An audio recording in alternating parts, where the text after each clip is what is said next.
24 ફેબ્રુઆરી અને 25 ફેબ્રુઆરીનો દિવસ કુંભ રાશિના લોકો માટે કેવો રહેવાનો છે? ચાલો સૌથી પહેલા આ બે દિવસોની તિથિ, નક્ષત્ર અને યોગ વિશે વાત કરી લઈએ. અત્યારે જે 24 ફેબ્રુઆરીનો દિવસ છે, તે મંગળવારનો દિવસ છે. શુક્લ પક્ષ ચાલી રહ્યો છે અને આ શુક્લ પક્ષની સપ્તમી તિથિ સવાર સુધી છે, ત્યારબાદ અષ્ટમી તિથિ બેસી જશે. અહીં ચંદ્ર પોતાની ઉચ્ચની રાશિ વૃષભ રાશિમાં પ્રવેશ કરી જશે અને કૃતિકા નક્ષત્રમાં, જેનાથી વૈધૃતિ નામનો યોગ બનશે અને ત્રિપુષ્કર નામનો યોગ પણ બનશે.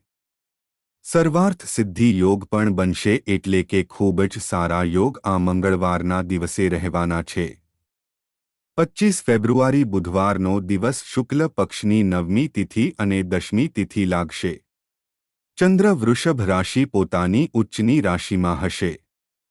વિષ્કંભ યોગ બનાવશે રોહિણી નક્ષત્રમાં અને સાથે પ્રીતિ નામનો યોગ પણ બનાવશે અને સર્વાર્થ સિદ્ધિ યોગ પણ આખો દિવસ રહેશે. તો જો યોગોના હિસાબે જોઈએ તો ખૂબ જ સારા યોગ આ બે દિવસોમાં બનેલા છે. હવે આ યોગોનો પ્રભાવ કેવી રીતે થશે? ચાલો વિગતવાર જાણીએ. તો જુઓ, બંને દિવસોની હું એકસાથે વાત કરીશ, કારણ કે ચંદ્ર જે છે ને તે પોતાની ઉચ્ચ રાશિ વૃષભ રાશિમાં છે અને જે આ રાશિફળ છે તે ચંદ્ર રાશિ પર આધારિત છે. હવે કઈ રીતે સંજોગો નિર્મિત થશે? તો જુઓ, બધું જ કામ જે છે ને તે આપણા મનનું છે. આપણને કઈ વસ્તુઓ ખરાબ લાગે છે?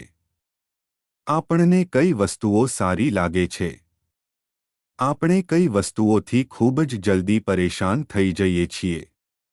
તે હિસાબે મન પ્રમાણે આપણી દિનચર્યા પણ ચાલે છે.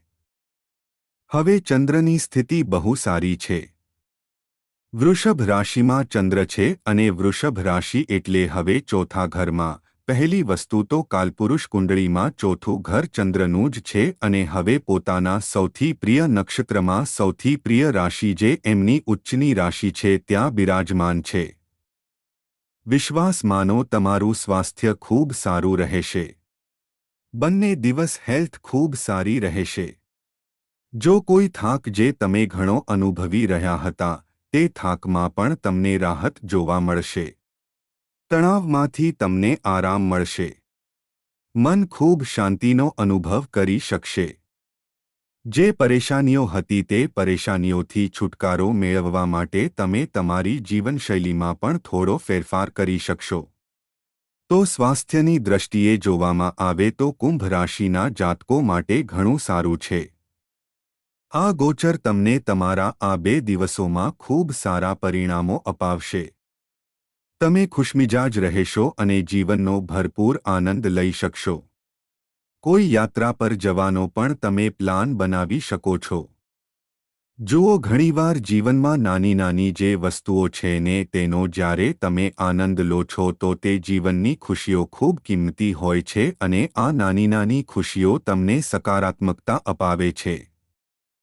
જ્યાં સુધી કામની વાત આવે છે તો જુઓ, પોતાના ટાર્ગેટને હાંસલ કરવા માટે મહેનત દરેક વ્યક્તિ કરે છે અને મહેનત દ્વારા જ પરિણામ મળે છે. જો તમારે કોઈ જરૂરી કામ છે તો બિલકુલ કરો અને નાની નાની ખુશીઓને સાથે મનાવતા પણ ચાલો તો ખૂબ સારો દિવસ આ રહેશે, એવો કે લોકો તમારા ચહેરા પર સ્મિત પણ જોશે અને વાત કરવાનો નજરિયો પણ બદલાતો દેખાશે. કારણ કે જ્યારે આપણે બહુ ખુશ હોઈએ છીએ ને અને માઇન્ડ આપણું બહુ સારું હોય છે, દરેક રીતે આપણે આપણી જાતને સારી અનુભવી રહ્યા હોઈએ છીએ તો વાત કરવાની રીત પણ અલગ થઈ જાય છે. એક જોશ ભરીને આપણે લોકો સાથે વાત કરીએ છીએ.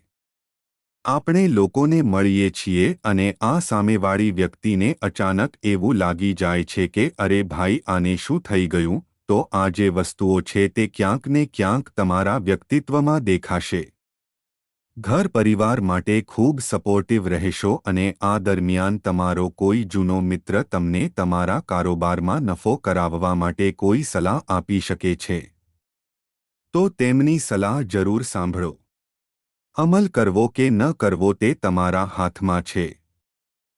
તમને લાગે છે કે હા, આ જે વાતો કહી રહ્યા છે તે મને કંઈક ને કંઈક સારું અપાવી શકે છે, તો ધન લાભ તમને જરૂર થશે. તમારું વર્તન ઘણું ઉદારવાદી હશે. ખૂબ ઉદાર વર્તન રહેશે. પરિવારની સાથે સાથે પ્રેમભરી ક્ષણો વિતાવો અને આ દરમિયાન અનુભવી લોકોની રાય લેવી, પોતાના કામમાં નવી વિચારધારાનો ઉપયોગ કરવો તમને લાભ અપાવશે. જુઓ, જો તમે એક વસ્તુ એ જુઓ કે જ્યારે આપણે આપણા રૂટીનને અલગ કરી દઈએ છીએ ને બસ નિરસ્તાથી આપણે ભરેલા છીએ, રૂટીન આપણું કંઈ નથી, ગમે ત્યારે ઉઠ્યા, ગમે ત્યારે કંઈક કર્યું, પોતાના શરીરનું આપણે ધ્યાન ન રાખ્યું, તો તમારામાં પોઝિટિવિટી આવશે જ નહીં. કારણ કે સૌથી પહેલાં આપણું શરીર છે, સૌથી પહેલાં આપણું મન છે. મનને ઠીક રાખવું, શરીરને ઠીક રાખવું. એનર્જી પણ હશે, કામ પણ કરી શકશો, દરેક વસ્તુ પર ધ્યાન પણ આપી શકશો અને જો આમાંથી બંને વસ્તુ બગડી, એક વસ્તુ પણ ડિસબેલેન્સ થાય છે તો મોટી મુશ્કેલીઓ થઈ જાય છે. તો કાર્યક્ષેત્રના હિસાબે સારું રહેશે. તમારી પાસે ખૂબ સારા વિચારો હશે. તમે તમારા જીવન વિશે જે સપનાઓ જોઈ રહ્યા છો તે સપનાઓને પૂરા કરવા માટે શરીર, માઇન્ડ દરેક વસ્તુ તમને જોઈએ. થોડા ઘણા સપના દરેક વ્યક્તિ જુએ છે, કુંભ રાશિના જાતકો પણ જુએ છે, પણ પૂરા કોઈ જ કરી શકે છે. તો દિવસના અંત સુધી આ બંને દિવસ જે રહેશે ને તમે દરેક વસ્તુને આસાનીથી જોઈ શકશો. તમે બહાર નીકળીને દુનિયાને સત્યની આંખોથી જોશો અને તમે જોશો કે કઈ રીતે તમે વસ્તુઓને કરી શકો છો, અચીવ કરી શકો છો. મહેનતુ તમે છો જ. મહેનતથી જ તમે તમારા પ્રયત્નોમાં સફળ પણ થશો અને આ કોઈ જે તમારું જાણકાર છે ને તે તમારી સામે એવી કોઈ વસ્તુઓ પણ લાવી શકે છે કે તમે માનસિક મૂંઝવણમાં મુકાઈ જાઓ, તો આવા લોકોને ઓળખીને તેમને પોતાનાથી દૂર જ રાખો જેઓ ઈચ્છે છે ને કે તમે તેમને ખુશ દેખાઓ નહીં. તેમને આ ગમતું નથી કે આ વ્યક્તિ આટલી ખુશ કેવી રીતે છે, તેનું આટલું સારું કામ કેવી રીતે ચાલી રહ્યું છે, કામ નથી ચાલતું તો પણ ખુશ છે, આટલી એનર્જી ક્યાંથી લાવ્યો? તો આવા વ્યક્તિઓ જે તમને ડિમોટિવેટ કરી દે છે, તમે ભલે સારા માણસ હો પણ વાતો એવી બોલી દેશે કે તરત જ તમે ડિમોટિવેટ થઈ જાઓ અને તમારી એનર્જી ગાયબ થઈ જાય. આવા લોકોથી દૂર રહો.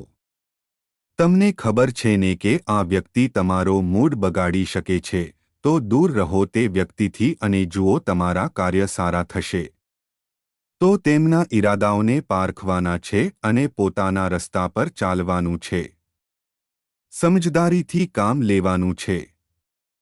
સમજદારી ફક્ત કામને કરવામાં નથી, સમજદારી એમાં પણ છે કે કયો વ્યક્તિ કેવો છે અને કોણ તમને નીચે લઈ જવા માંગે છે, કોણ તમારા આ મનોબળને તોડવા માંગે છે. તો આવા લોકોથી તમારે ખાસ કરીને સાવધાની રાખવાની છે. આવા લોકોને મળવાનું જ નથી જો તમે ઈચ્છો છો કે તમે જીવનમાં સફળ થાઓ અને જીવનમાં સફળતા એટલે માત્ર પૈસા મેળવવા નથી, જીવનમાં સફળતા એટલે સુકૂન પ્રાપ્ત કરવું પણ છે. તો આ વસ્તુઓનું ધ્યાન રાખો અને જ્યારે તમે લોકોની સામે ખુશમિજાજ રજૂ થાઓ છો ને ત્યારે લોકોમાં ઈર્ષ્યા પેદા થઈ જાય છે અને કોઈ કોઈને ખુશ જોઈ શકતું નથી. એવા બહુ જ ઓછા લોકો હશે જે સામેવાળાને જોઈને ખુશ થતા હોય. તો આ એ જ 2 દિવસ છે જ્યારે તમે પરિવાર સાથે પણ સારો સમય વિતાવશો અને પોતાના કામકાજમાં પણ સારો સમય વિતાવશો. યોગ જે બનેલા છે, આ યોગ આ 2 દિવસોને સક્સેસફુલ બનાવવાના છે. બિઝનેસ જો તમે કરો છો, તો બિઝનેસની બાબતમાં પણ વસ્તુઓ સરસ થવાની છે. ધન સંપત્તિની બાબતમાં સારું છે. પૈસાની પ્રાપ્તિ થશે. ડેઇલી ઇન્કમવાળા લોકો માટે આ 2 દિવસોમાં સારી આવક મળવાની છે. તમારી આવક પહેલા કરતાં 2-3 ગણી વધારે જ મળશે. આ 2 દિવસોમાં જે પણ બિઝનેસ કરનારા ડેઇલી ઇન્કમવાળા જાતકો છે તેમના માટે. હવે સંબંધોની જો વાત કરીએ તો સંબંધોની બાબતમાં પણ તેવો જ આ દિવસ છે. તમે તમારા સાથીને પૂરતો સમય આપી શકતા નહોતા તો હવે પૂરતો સમય આપશો. જીવનસાથી તમારા માટે ખૂબ મહત્વના છે અને લગ્નજીવનના નજરિયાથી આ દિવસ શાનદાર દેખાઈ રહ્યો છે. ત્યાં જ પ્રેમ જીવનની વાત કરીએ તો જુઓ, પ્રેમ જીવનની બાબતમાં પણ સારો દિવસ બનેલો છે. પ્રેમ બિલકુલ વસંતની જેમ છે, ફૂલ, રોશની, પતંગિયાથી ભરેલો, એટલે કે બધી વસ્તુઓ સારી લાગે છે. તો આ તમારા સાથીનું રોમાંટિક પાસું પણ તમારી સામે બહાર આવશે. તમે તમારા સાથી સાથે ઘણો સમય વિતાવી શકશો. નાની મોટી ભેટ પણ આપી શકશો.